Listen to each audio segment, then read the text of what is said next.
Hello friends, അപ്പോൾ നമ്മൾ ഓർബീസും നാനോട്ടപ്പും കൂടെ വെച്ചിട്ട് ഒരു അടിപൊളി സോഫ്റ്റ് സ്ക്വിഷ് ഉണ്ടാക്കാൻ പോവാണ് കേട്ടോ. ഇതിൻ്റെ ഫൈനൽ ലുക്ക് എനിക്ക് ഭയങ്കരമായിട്ട് ഇഷ്ടപ്പെട്ടു. ഫൈനൽ ലുക്കല്ല, സ്ക്വിഷ് കേട്ടോ.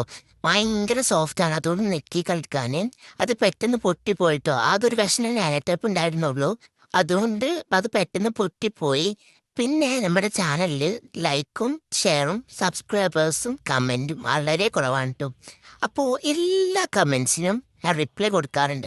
വേണമെങ്കിൽ ഒന്ന് ട്രൈ ആക്കി നോക്കാം. എല്ലാ കമൻസിനും പറഞ്ഞാൽ എല്ലാ കമൻസിനും ഞാൻ റിപ്ലൈ കൊടുക്കാറുണ്ട്. അപ്പോൾ നിങ്ങളൊന്ന് ട്രൈ ആക്കി കൊടുക്കാം, നോക്കാം ഞാൻ റിപ്ലൈ തരാറുണ്ടോ ഇല്ലയെന്ന്. അപ്പോൾ നമ്മൾ ഇതൊരു സിറിഞ്ച് ഉണ്ടായതുകൊണ്ടാണ് ഞാൻ മെയിനായിട്ട് ഈ ഒരു ക്രാഫ്റ്റ് ചെയ്യാൻ കാരണം കേട്ടോ. കാരണം ഇത് സിറിഞ്ച് കൊണ്ട് ഉണ്ടാക്കുന്നതാണ്. ഈ ഓർബീസ് അതിൻ്റെ ഉള്ളിൽ കയറണമെങ്കിൽ സിറിഞ്ച് വേണം. അപ്പോൾ ഇതാ കണ്ടോ, അതിന് മേലെ തന്നെ കുറച്ച് ഹോൾ വന്നിട്ടുണ്ട്. നല്ല പെട്ടെന്ന് പൊട്ടിയും പൊഴിച്ച് ചെയ്തിട്ടോ. അപ്പോൾ ഇത്രയുള്ളൂ. ബൈ.